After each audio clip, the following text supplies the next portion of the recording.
Cambridge IELTS 7 by University of Cambridge ESOL Examinations. Published by Cambridge University Press. This recording is copyright. CD 1. Test 1. You will hear a number of different recordings and you will have to answer questions on what you hear. There will be time for you to read the instructions and questions, and you will have a chance to check your work. All the recordings will be played once only. The test is in 4 sections. At the end of the test, you will be given 10 minutes to transfer your answers to an answer sheet. Now turn to Section 1.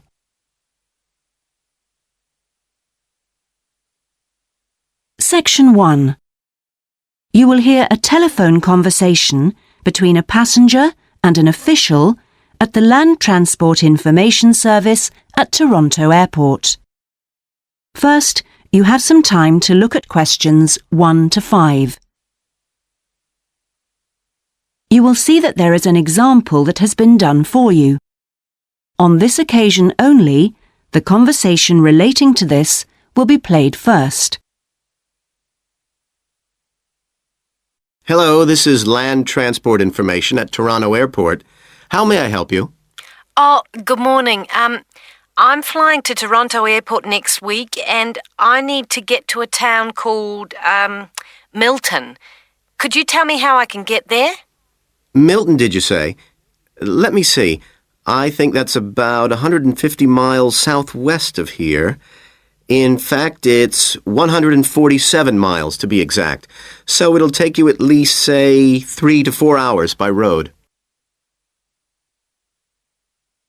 The distance from the airport to Milton is 147 miles, so 147 has been written in the space.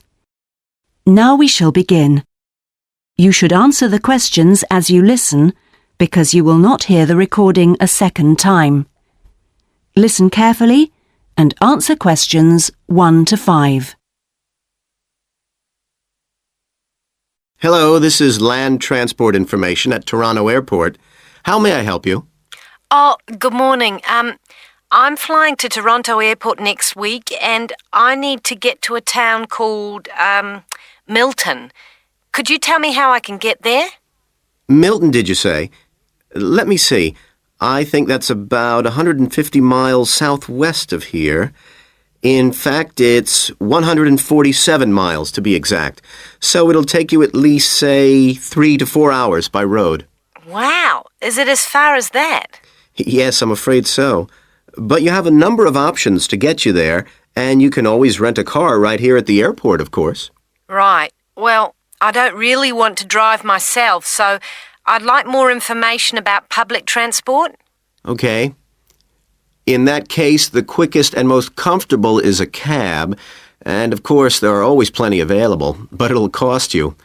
You can also take a Greyhound bus, or there's an airport shuttle service to Milton. I think for that kind of distance a cab would be way beyond my budget. But the bus sounds okay. Can you tell me how much that would cost? Sure. Let's see, that would be $15 one way, or $27.50 return. That's on the Greyhound. Ah, that's quite cheap. Great.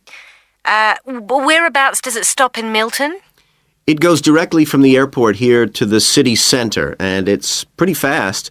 But you have to bear in mind that there is only one departure a day, so it depends what time your flight gets in. Ah, of course. Hang on. Oh, we're due to get there at 11:30 a.m. Too bad. The bus leaves at 3:45, so you would have quite a wait, more than 4 hours. Oh, I see. Well, what about the shuttle you mentioned? Okay, that's the airport shuttle that will take you from the airport right to your hotel or private address. It's a door-to-door service, and it would suit you much better because there's one every 2 hours. So how much does that cost? Let's see. That's $35 one way, $65 return. So I guess it's a bit more expensive than the Greyhound. Oh, that doesn't sound too bad, especially if it'll take me straight to the hotel. but you do need to reserve a seat. OK. Is it possible to make a booking right now, through you? Sure. Before you hear the rest of the conversation, you have some time to look at questions 6 to 10. Now listen and answer questions 6 to 10. Okay, I just have to fill this form out for you. So, what date do you want to book this for? The 16th of October. Oh, no. Sorry, that's my departure date. I arrive on the 17th, so book it for them, please. So that's the Toronto Airport shuttle to Milton. And this is for just one person, or? Yeah, just me, please. Right. And you said your expected time of arrival was 11:30? So if I book your shuttle for after 12, let's say 12:30, that should give you plenty of time to, collect your baggage, maybe grab a coffee. Yeah, that sounds fine, as long as we land on time. Well, we'll take your flight details, so you don't need to worry too much about that. Now, what about the fare? What sort of ticket do you want? One way or... Yeah, that'll be fine, provided I can book the return trip once I'm there. No problem. Just allow a couple of days in advance to make sure you get a seat. And what is your name, please? Janet Thompson. Is that Thompson spelled with a P? No, it's Thomson. Okay. And you'll be coming from the UK? What flight will you be travelling on? It's Air Canada flight number AC936 from London Heathrow. Right. Now, do you know where you'll be staying? We need to give the driver an address. Yes, it's called the Vacation Motel, and I think it's near the town centre. Anyway, the address is 24 Kitchener Street. That's Kitchener Street. That's fine. Right, so that's $35 to pay, please. Have you got your credit card number there? Yes, it's a Visa card, and the number is 3303 8450 2045 6837. Okay. Well, that seems to be everything. Have a good trip, and we'll see you in Toronto next week. Yes, bye. Oh, thanks for your help. That is the end of section 1. You now have half a minute to check your answers. Section 2. You will hear a representative from a holiday company called PS Camping giving a talk about the holidays the company organises. First, you have some time to look at questions 11 to 16. Now listen and answer questions 11 to 16. Thank you all for coming to my talk this evening. It's nice to see so many people in the audience. For those of you who don't know very much about PS Camping, let me start by giving you some background information about the company. The company started 25 years ago. It actually opened as a retail chain selling camping equipment, and then 20 years ago, it bought a small number of campsites in the UK and began offering camping holidays. The company grew rapidly and has been providing holidays in continental Europe for the last 15 years. If you book a camping holiday with us, you'll have a choice of over 300 sites. In Italy, we now have some 64 sites that we either own or have exclusive use of. France is where we have the majority of sites, and we currently have a project to expand into Switzerland. We also have a number of sites in northern Spain, particularly in the mountainous region of Picos de Europa. We've upgraded all these Spanish sites and improved them considerably from their original 3-star rating. We believe our holidays offer superb facilities for the whole family.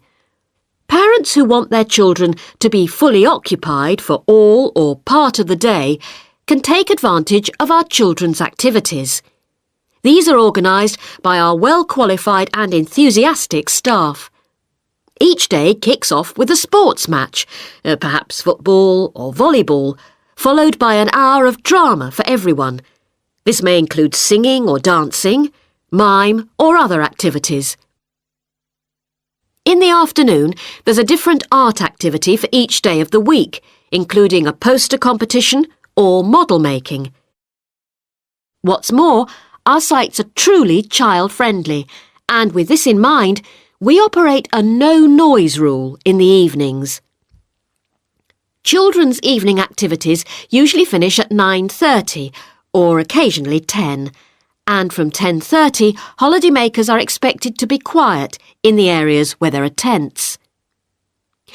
We want nothing to go wrong on a PS camping holiday, but if it does, we also want all our customers to be insured. If you haven't organised an annual insurance policy of your own, you'll need to take out the low-cost cover we offer, and we require that you arrange this when you make your holiday reservation. There are many advantages to choosing PS Camping and to recommending it to others. As a regular customer, you'll be kept informed of special offers, and your friends can benefit from 10% off their holiday, or book a luxury tent for the price of a standard one. In return, we'll send you a thank you present, which you can choose from a list of high-quality items. Before you hear the rest of the talk, you have some time to look at questions 17 to 20. Now listen and answer questions 17 to 20. When it comes to our tents, these are equipped to the highest standard. We really do think of every essential detail, from an oven and cooking rings fuelled by bottled gas to mirrors in the bedroom areas.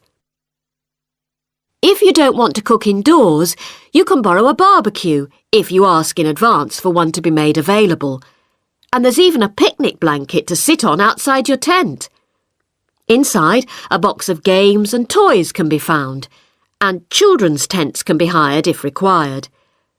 All tents have a fridge, and if you want to spend the day on the beach, for example, ask for a specially designed PS Camping cool box, which will keep your food and drinks chilled. There are excellent washing facilities at all our sites, with washing machines and clothes lines in the central areas, along with mops and buckets in case your tent needs cleaning during your stay. All sites have a cafe and/or a shop for those who'd rather eat in than dine at a local restaurant. That is the end of section 2. You now have half a minute to check your answers. Section 3.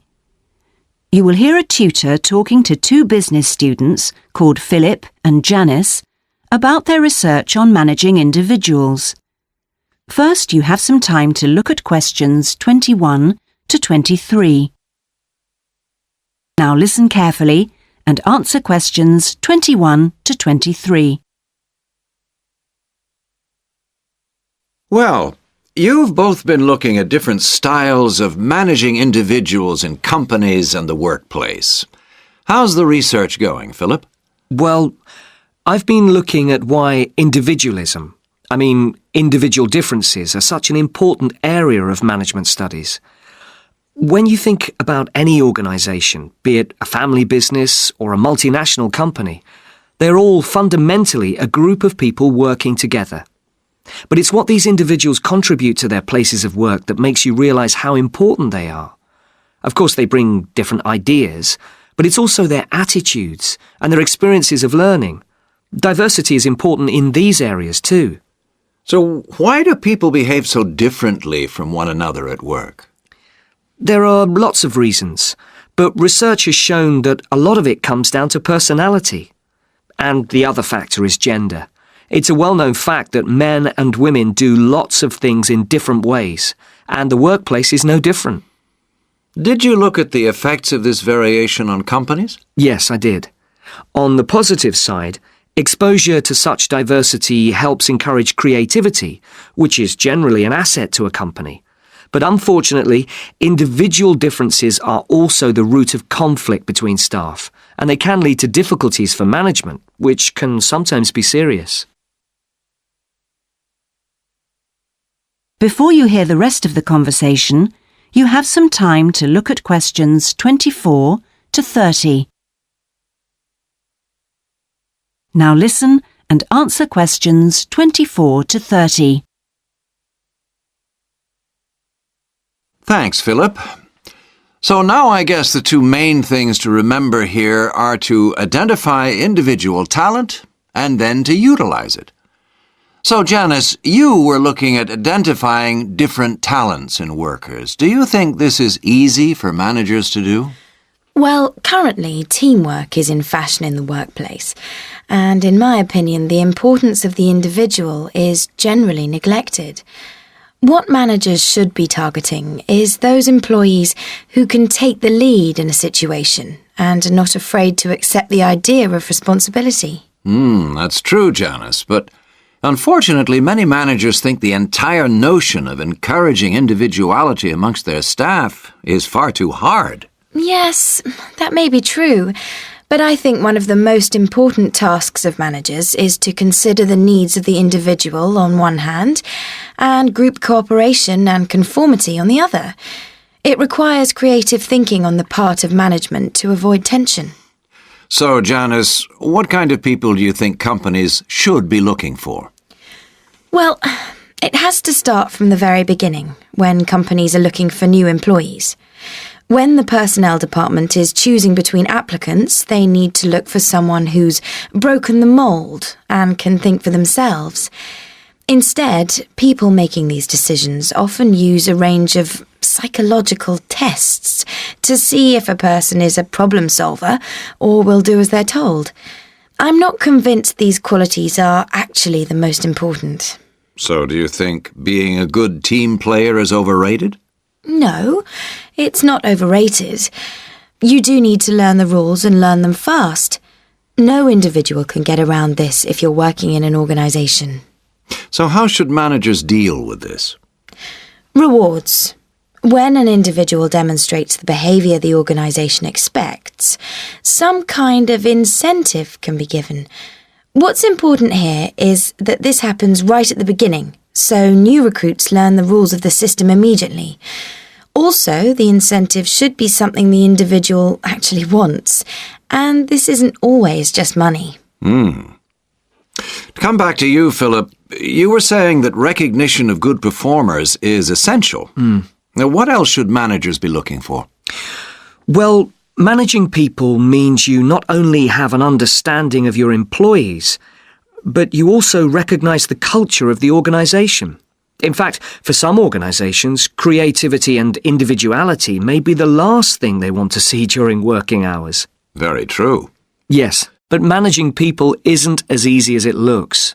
For example, change in the workplace can be quite tricky, especially if there's a need to increase profit. And at times like these, managers may have to give priority to profit rather than individual staff needs. Yes, and that creates difficult situations for people. Yes, but what's important is that managers are able to deal with quite high levels of personal stress. During times of change, they should be thinking not only about the strain on their staff, but take time out to think of themselves. Absolutely. So, what are the implications of that? That is the end of section 3. You now have half a minute to check your answers. Now turn to section 4.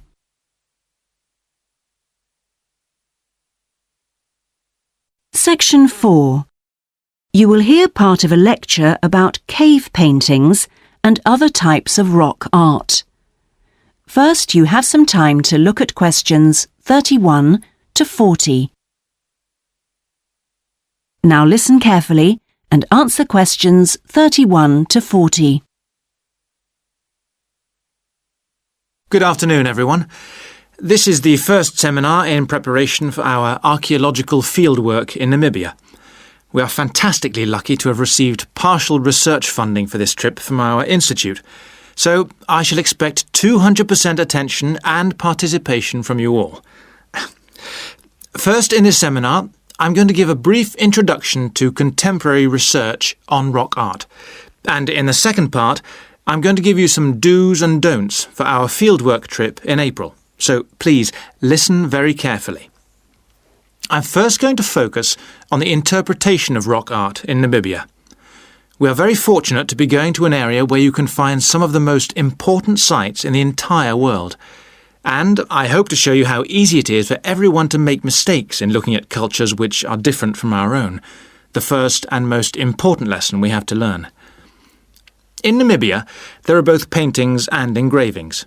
That's where the surface of the rock is cut out. Many of the engravings show footprints of animals, and most scholars used to think that the purpose of these was simple and obvious. This rock art was like a school book with pictures to teach children about tracks, which track belonged to which animal, giraffe, lion, and so on. But there were some mysteries. First, when you look at a typical Namibian painting or engraving, you see the tracks are repeated. There are dozens of tracks for the same animal. Well, you'd expect just one clear illustration if the reason, the aim was to teach tracking. Now, there were two more problems. Why are some of the engravings of animals very accurate, as you'd expect, all clearly identifiable, and others quite unrealistic? And another mystery. Some of these unrealistic animals, that's in the engravings, seem to be half human. Some, for example, have got human faces. Many researchers now think that these were pictures the wise men engraved of themselves. They believed they could use magic to control the animals they had drawn, so the hunters could then catch them for food. This shows you some of the dangers of coming from one culture to another, as we'll be doing, without understanding it fully. Scholars imagine that children looked at rock art pictures to learn to track, just because they themselves had learnt skills from pictures. Many researchers now believe that rock art had a much more complex purpose. And we'll talk more about it next week.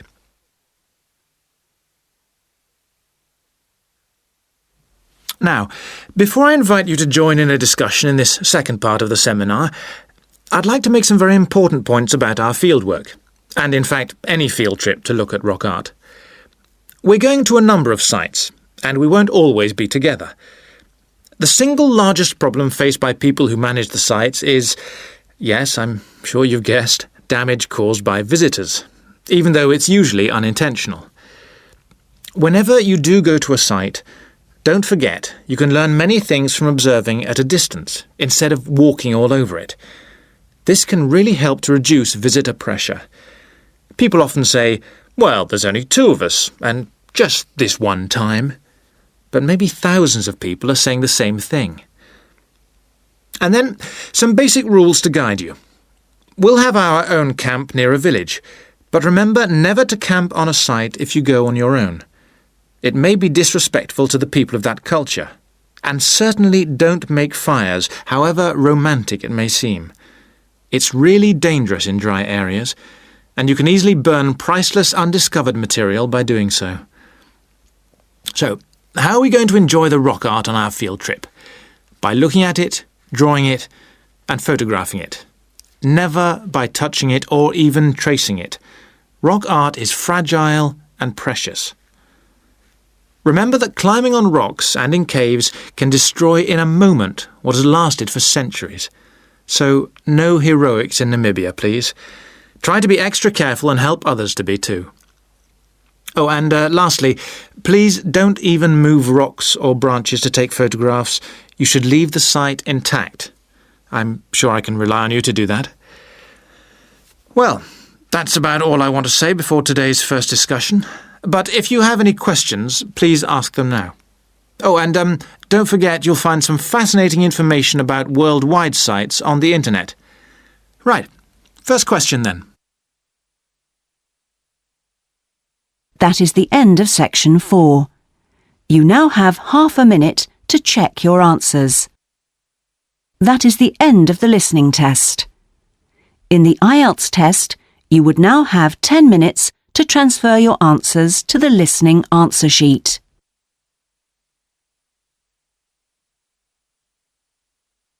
Test 2. You will hear a number of different recordings and you will have to answer questions on what you hear.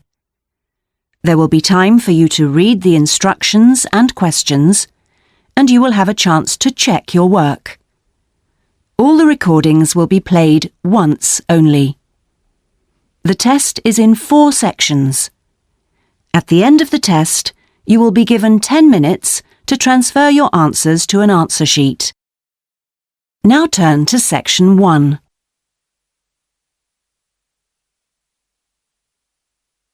Section 1. You will hear a telephone conversation between a customer and a representative of an insurance company. First, you have some time to look at questions 1 to 5. You will see that there is an example that has been done for you. On this occasion only, the conversation relating to this will be played first.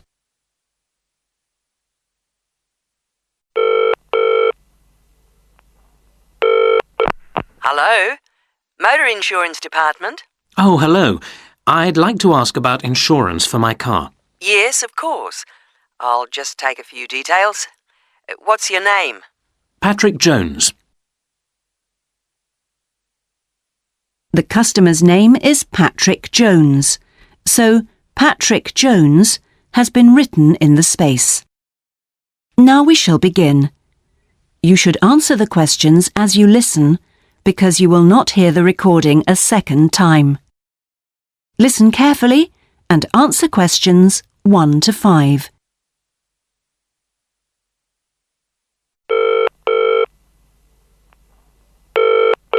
Hello? Motor Insurance Department? Oh, hello. I'd like to ask about insurance for my car. Yes, of course. I'll just take a few details. What's your name? Patrick Jones. And your address? It's 27 Bank Road.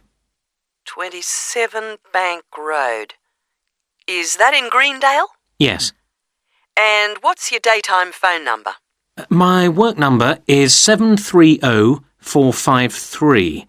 And could I ask what your occupation is? Dentist. OK. Now, a few details about your car.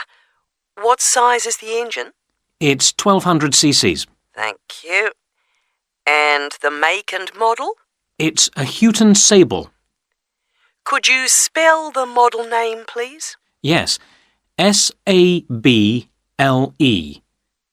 Oh, yes. Thanks. And when was it made? 1997. Lovely. Right. I presume you've had a previous insurer? Yes. Right. We need to know the name of the company. Yes, it was Northern Star. Thank you. And have you made any insurance claims in the last 5 years? Yes, one in 1999. And what was the problem? It was stolen, but... That's fine, Mr. Jones. That's all we need to know at the moment. Before you hear the rest of the conversation, you have some time to look at questions 6 to 10. Now listen and answer questions 6 to 10. And will there be any other named drivers? Just the one. And his name? Simon Painter. Could you spell the surname, please? P-A-Y-N-T-E-R. OK, thank you. And what relationship is he to you? He's my brother-in-law. And what will you or Mr. Painter be using the car for? Well, mainly for social use. Social use. Will you be using it to travel to work? Yes, sometimes. Travel to work. Anything else? No, that's it. And finally, when would you like to start the insurance? I'll need it from the 31st of January. Right. Mr. Jones, I'm getting a couple of quotes coming up on the computer now, And the best bit looks like being with a company called Red Flag. Yeah? And that comes out at $450 per year. Oh, well, that seems okay. It's quite a bit lower than I've been paying up to now. Great. So, would you like me to go ahead with that? Sure, why not? How would you like to pay? That is the end of section 1. You now have half a minute to check your answers. Section 2. You will hear a recorded message giving tourists travel information in a large city. First, you have some time to look at questions 11 to 18. Now listen carefully and answer questions 11 to 18. Thank you for calling the tourist line. There are many different ways of getting round the city, and we'd like to suggest some you may not have thought of. How about a city trip by boat? There are 4 main stopping points. From west to east, Stop A, Greenbanks, Stop B, City Bridge, Stop C, Roman Landing, and Stop D, Newtown. You can find the main booking office at Stop A. The first boat leaves at 8 a.m. and the last one at 6:30 p.m. There are also many attractions you can visit along the river. At Stop A, if you have time, you can visit the fine 16th century palace here, built for the king, with its beautiful formal gardens.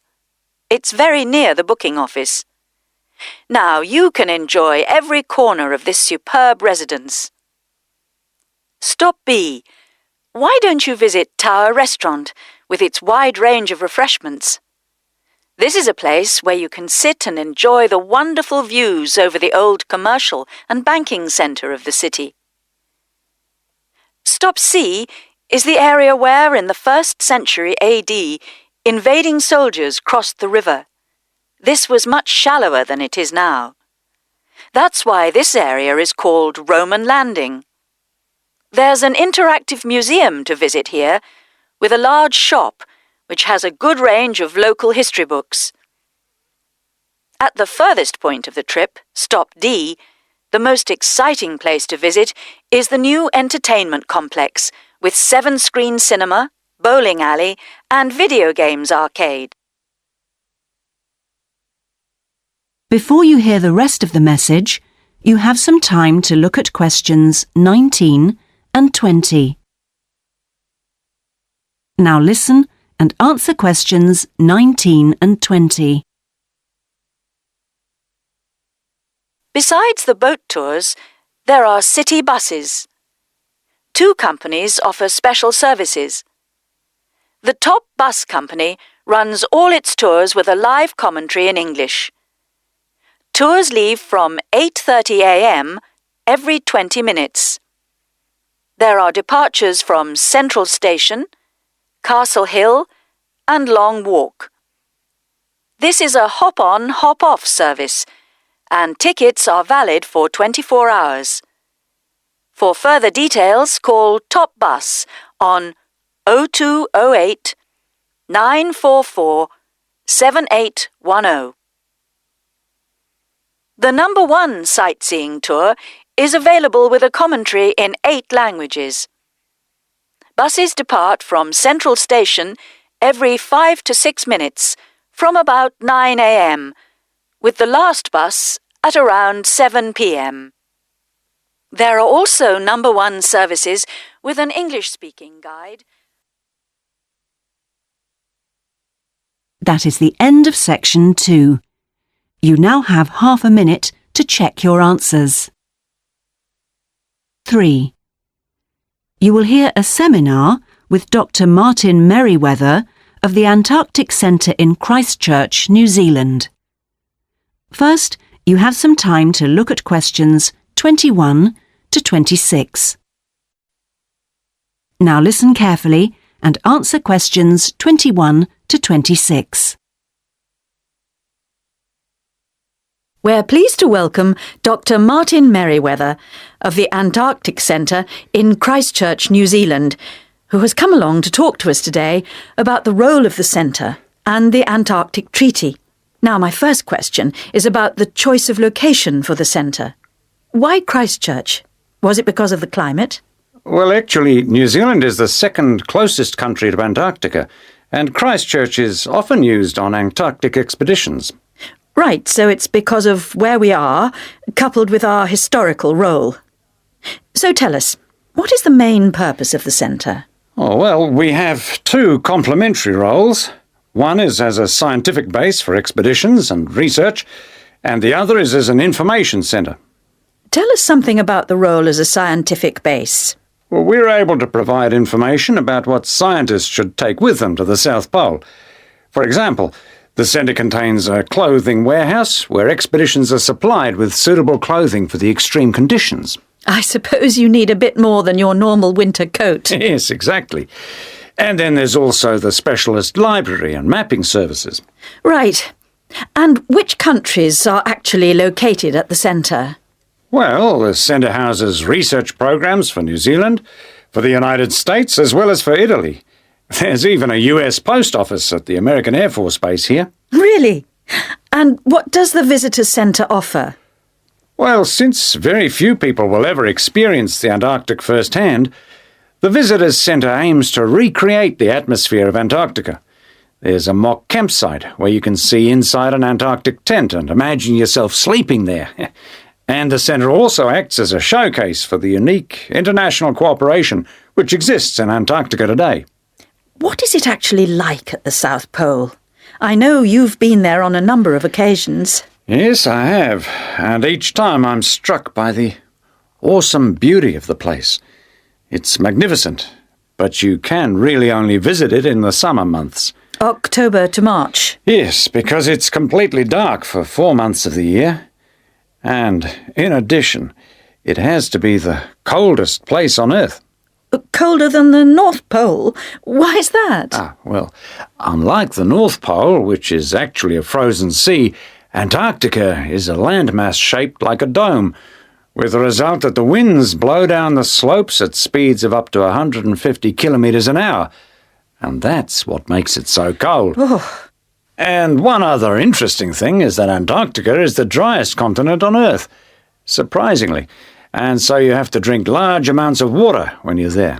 How old is Antarctica? Oh, we're pretty sure it was part of a larger landmass, but it broke away from the rest of the continent 170 million years ago.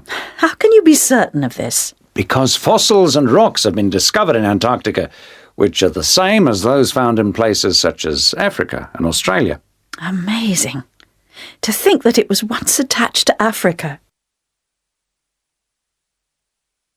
Before you hear the rest of the interview, you have some time to look at questions 27 to 30.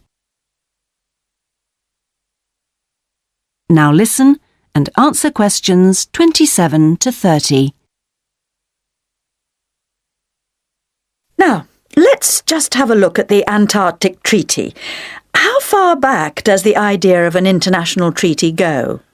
Well, as far back as the 19th century, when 11 nations organised an international event. When was that exactly? In 1870, and it was called the Polar Research Meeting.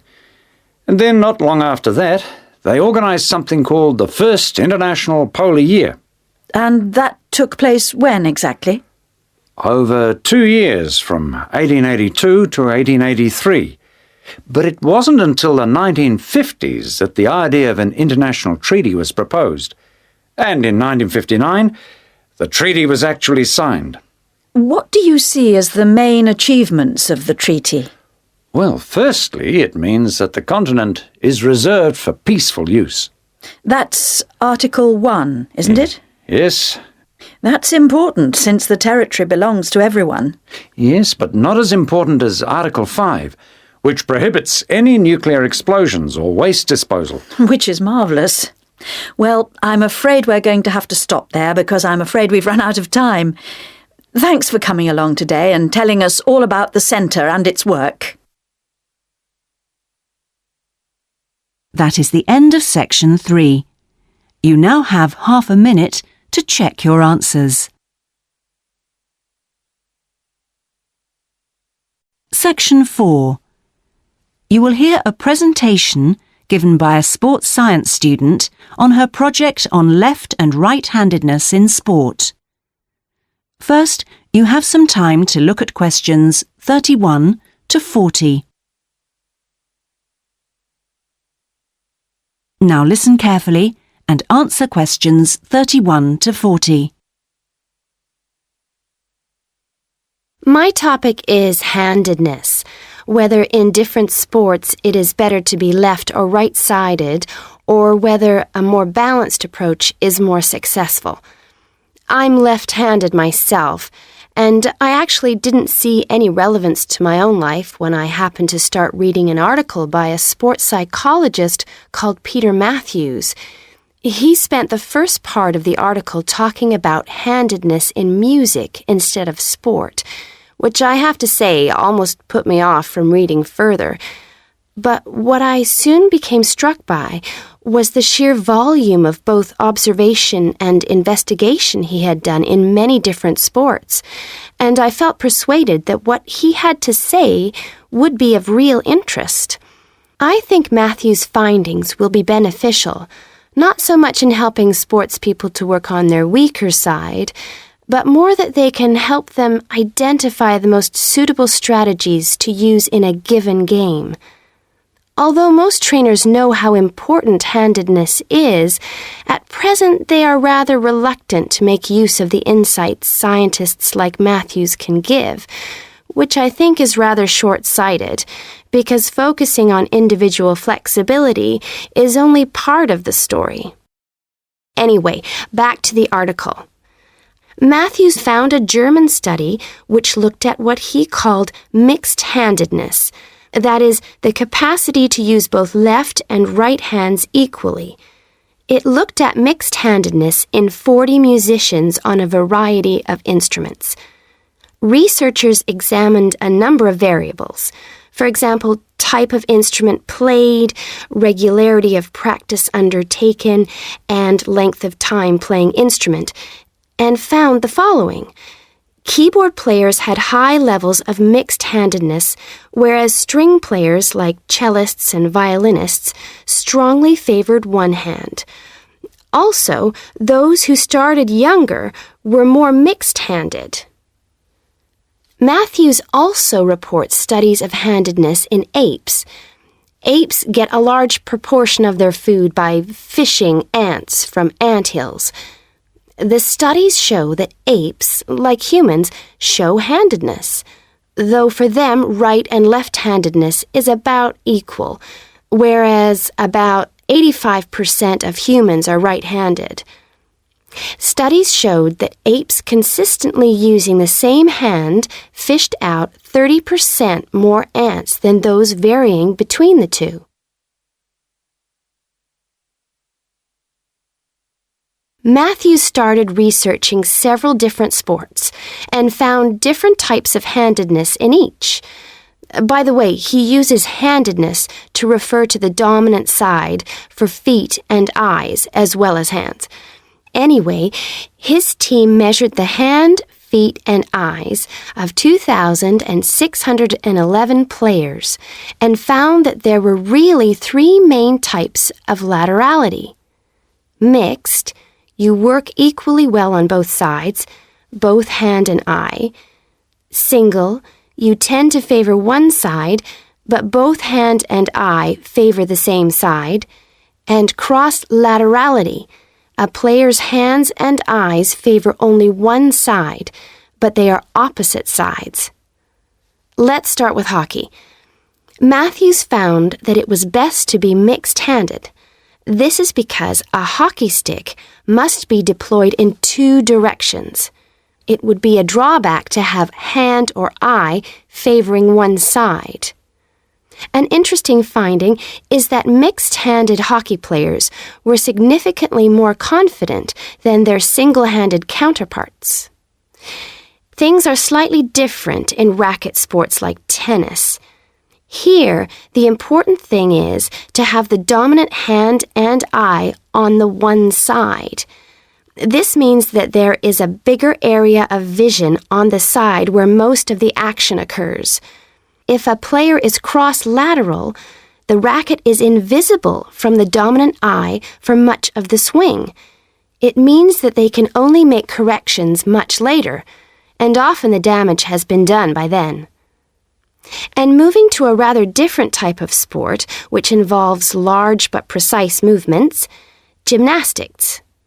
It's been found that cross-hand-eye favoring is best. The predominant reason for this is because it aids balance, which is of course absolutely central to performance in this sport. That is the end of section 4. You now have half a minute to check your answers.